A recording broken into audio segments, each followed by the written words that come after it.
Thank you, Alaskan Corda, and I'm very glad that the Minister for Justice and Equality is here to take this very important debate.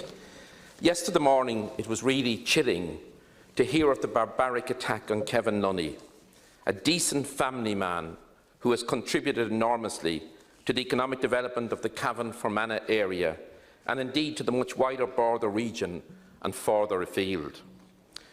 This was a very violent and a sinister attack on a good man whom I know very well for more than 20 years. Kidnapping and abducting an individual has no place in any society. It is most reprehensible, and I condemn again in the strongest possible terms this deplorable act. For those of us who grew up in a border community and who has had the privilege of representing a large border constituency, we thought that the era of kidnapping innocent people, throwing them in the boot of a vehicle, driving them to an isolated place, and inflicting serious injuries was long, long over.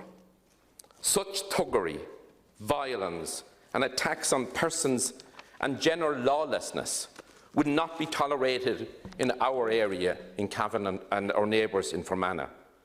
I would appeal to anybody who has any information in relation to this attack or the previous serious incidents to speak to An Garda Síochána or the PSNI. Those thugs, who are obviously dangerous criminals, must be brought to justice without delay. This is the latest in a series of attacks on members of Quinn Industrial Holdings, all decent men playing an important and positive role in the local community and in the local economy. I am particularly concerned that no arrests have been made either side of the border to date. It is a campaign of intimidation, and An Garda Síochána and the PSNI must work closely together on a daily basis to ensure it ends immediately and bring those responsible to justice. Those thugs who carried out this deplorable attack on Kevin Lunny must be caught and brought to justice as a matter of urgency. There is a serious moral obligation on anyone who has any information on these incidents to pass same on to the authorities, either in our jurisdiction or in Northern Ireland.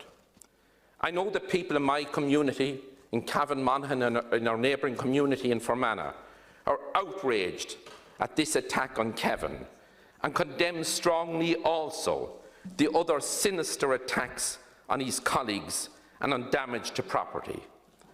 This latest attack is extremely worrying, considering also the many other violent incidents of recent years. I wish Kevin Lunny a speedy recovery from those horrific injuries inflicted on him. I am thinking of Kevin and all his family, his friends and work colleagues at what must be a very frightening time. I reiterate again that those reprehensible thugs be brought to justice and feel the full force of the law, be it here or in Northern Ireland. I stated at the outset that it was chilling to hear the reports yesterday morning of the abduction of Kevin.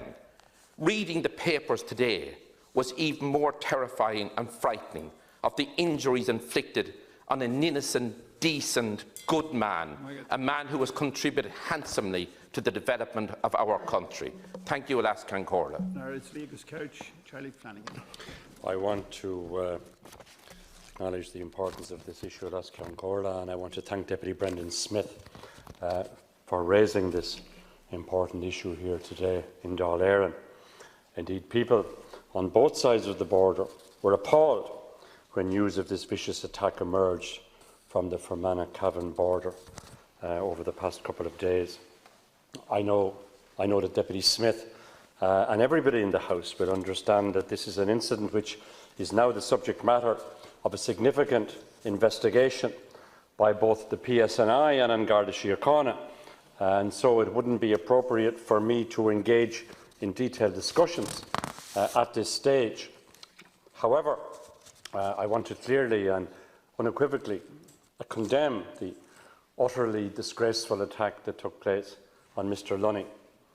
This was a reprehensible and cowardly act by barbarous thugs who have no regard for human decency or the rule of law on either side of the border. I want to assure Deputy Brendan Smith, I want to assure the House that both on Garda Síochána and the PSNI will leave no stone unturned in seeking to identify and bring to justice those responsible for this sinister and reprehensible act. And I want again to take the opportunity to wish Mr Lunny and his family well as they begin the process of recovering from this horrific and traumatic incident. I've spoken to, over the past 24-30 hours, I've spoken to a number of people in the community, and I agree with Deputy Brendan Smith. There is widespread revulsion about what has taken place in Deputy Smith's constituency. The Garda Commissioner, Drew Harris, addressed this matter briefly yesterday at the Justice Committee, this House. I've been in contact with him directly. I've asked him to keep me fully informed about the progress on this important investigation. I'm appealing directly to anybody who might have information about this terrible incident to please contact An Garda Síochána or the Police Service of Northern Ireland as soon as possible in order to assist with their inquiries and investigation. I would ask Deputy Brendan Smith to use his influence in his constituency to spread that message, and I know he will.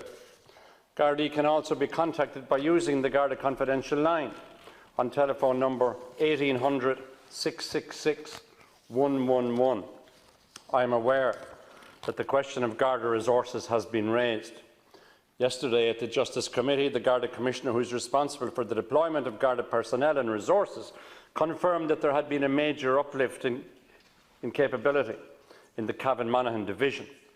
The northern region, like other parts of the country, indeed continues to benefit from increased Garda recruitment. As of the 31st of August this year, there were 372 Gardaí assigned to the Cavan Monaghan division, supported by 43 Garda staff and 8 members of the Garda Reserve. Over the past 3 years, and due to government funding for ongoing recruitment, Garda strength in the northern region has increased to approximately 1,500, an increase of 150 on the number since the end of 2017. These Gardaí are supported by approximately 150 Garda staff in the region.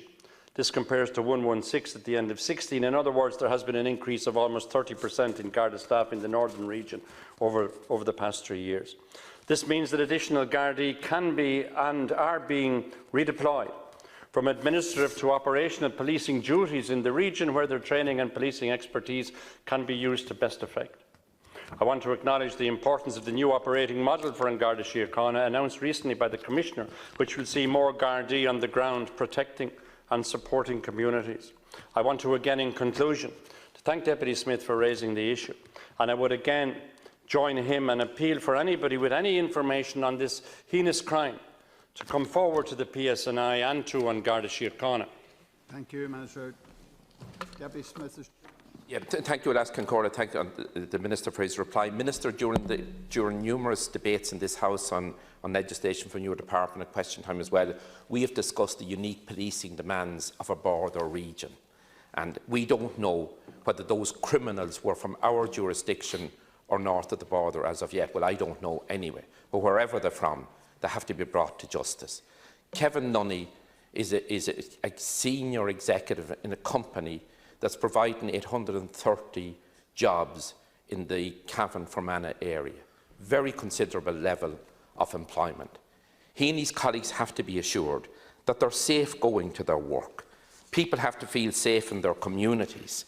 And I think recently in the High Court in Belfast, that High Court was told of many incidents in attacks on Kevin and his colleagues in person, and also attacks on the property of the company.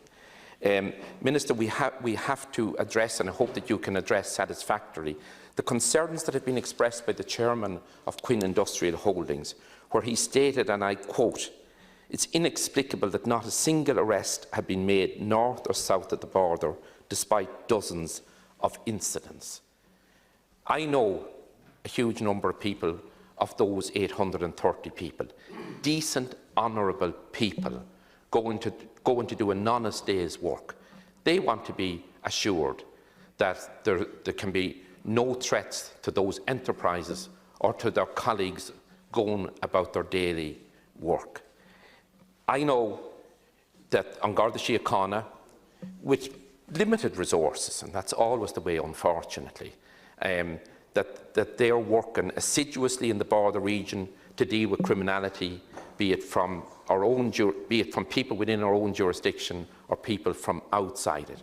But I would repeat, Minister, that there has to be a conscious decision made when resources are being allocated by Garda Síochána, that there are unique policing demands on a border Garda division. And I would say to you, Minister, please ensure that Garda Síochána have the relevant personnel and that they have the equipment and the resources to root out this criminality and to deal with these thugs. And I have to say, these thugs have no support in the communities that I'm privileged to represent in this House. I come from that immediate area. I know where Kevin was abducted in Kinawley. I know where he was dropped off in Cornafane and Cavan. I know the areas very well. And speaking for those communities, they will not tolerate that behaviour. And they're absolutely appalled at what has happened to a decent man. Minister Flanagan has 2 minutes. Deputy Brendan Smith from Cavan Monaghan. Indeed, you yourself, Vascan Corla from Donegal, will be more aware than most people that policing the border region has always presented unique challenges that necessitate a collaborative approach to policing within law enforcement agencies north and south of the border. We fortunately have never seen such a positive relationship between the PSNI and Garda Síochána, and I am confident that this close cooperation will enable both to continue to combat the threat posed by criminals that seek to exploit the policing challenges posed by the border. I am very much aware of the concerns that many communities close to the border have in relation to recent criminal-related events and indeed the impact of Brexit. There is no question about the lethal terrorist intent of paramilitary groups and the persistent threat that they present, as well as the cross-border efforts of mobile organised crime groups responsible for multiple instances, including burglary. This is the wider context for the increase in Garda resources in the area, which I referred to earlier. It is also the context of Garda Commissioner's operational decision to establish another armed support unit in Cavan. Indeed, the Commissioner has now established armed support units in all Garda regions to provide an armed response capacity on a regional basis to support and supplement the National Emergency Response Unit. In the northern region, armed support units are based in Ballyshannon and Dundalk. Arrangements are now in train to provide for the establishment of a unit in Cavan. Finally, Cathaoirleach, I know that everybody in this House appreciates the very serious impact that a crime like this can have on both a victim and their family, and of course the wider community, as outlined by Deputy Brendan Smith. I want again to take this opportunity to wish